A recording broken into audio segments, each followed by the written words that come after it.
Acharya ji, at the outset of this discussion, I wanted to ask you if you could share a little bit about your path of discovery, your tapasya, so that our viewers, especially those from the West, get this opportunity to hear about it directly from you. And if you could also please help us understand what the core focus of your seva is.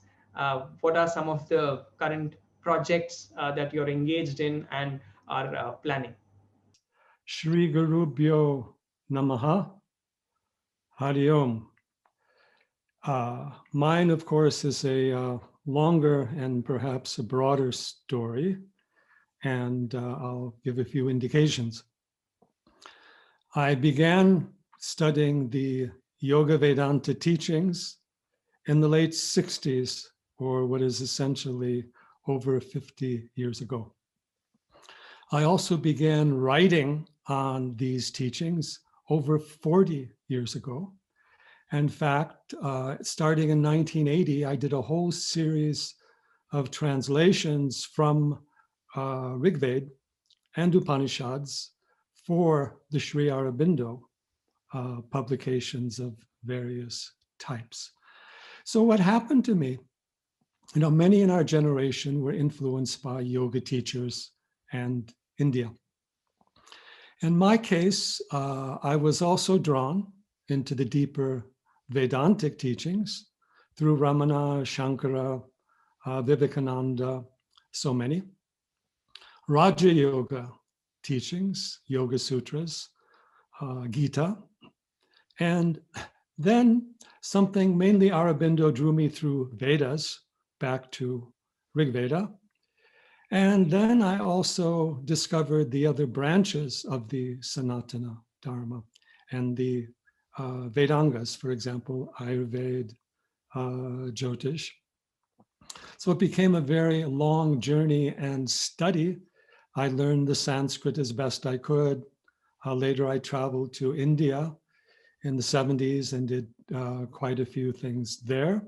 I came into contact with Sri Anandamayi Ma in my 20s, and also MP Pandita Aurobindo Ashram hosted my work in India. So I was able to meet with the great teachers in India as well and study the traditions there.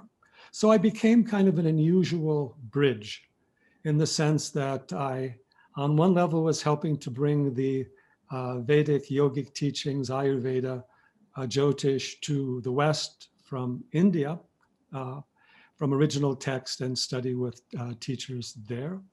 But I also discovered another role, which was to bring the Vedic teachings back to India, because as a Westerner speaking English, trained in the Sanskrit idiom also, I found there was a large audience for me in India as well. And I learned to understand how the people in India addressed these modern questions. And of course, like many of us, I was surprised to note how little a lot of the people in India knew of their own traditions. So I played that role going back and forth for many years. And also, not just in the United States, we were involved with sharing Yoga Vedanta, Ayurveda, all these teachings as far as Russia, as far as South America, basically at a global level, and introducing books and courses on these topics which there had previously not been much of anything available. I'm talking in the 80s and the 90s. Even visiting yoga ashrams in America that seemed to know very little about the Hindu tradition.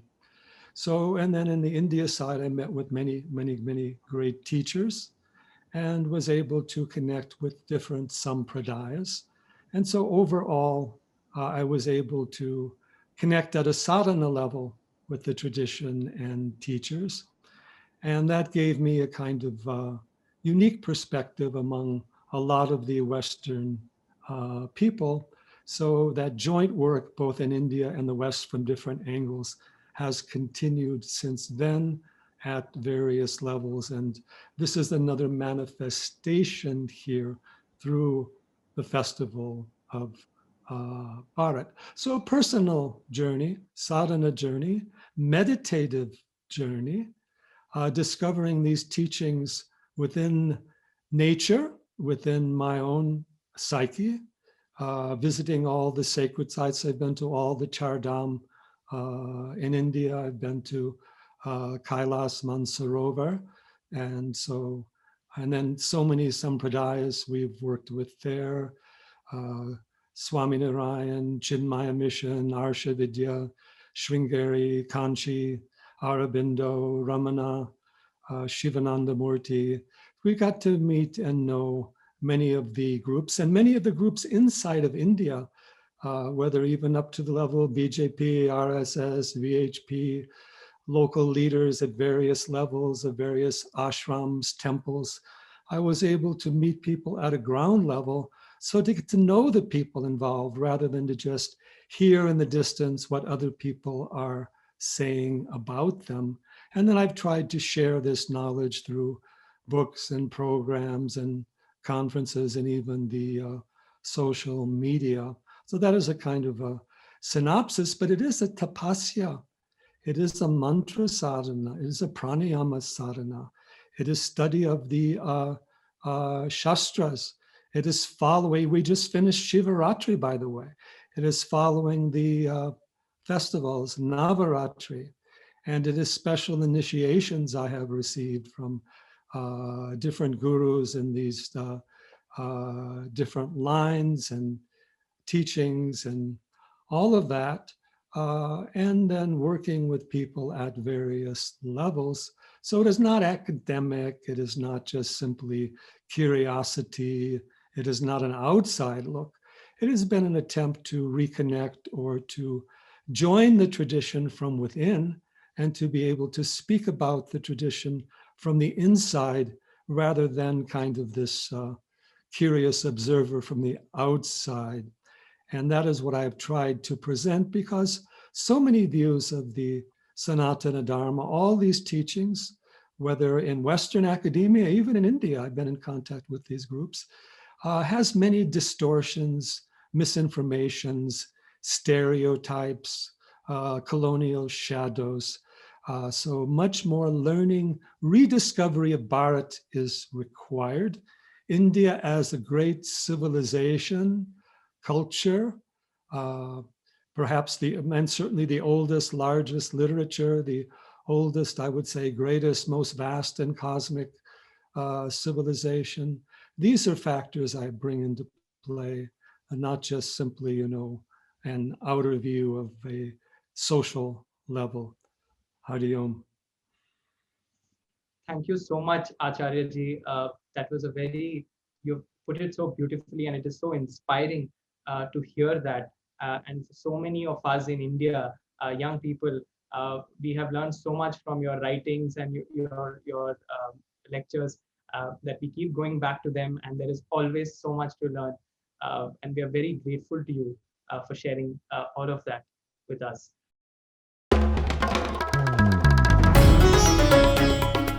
Namaste. We hope you enjoyed this Chitti Media content. Please remember to subscribe to us and switch on the notifications for this channel. For our other social media links, more content, and to support our work, please visit citti.net. Dhanyavad. Namaskar.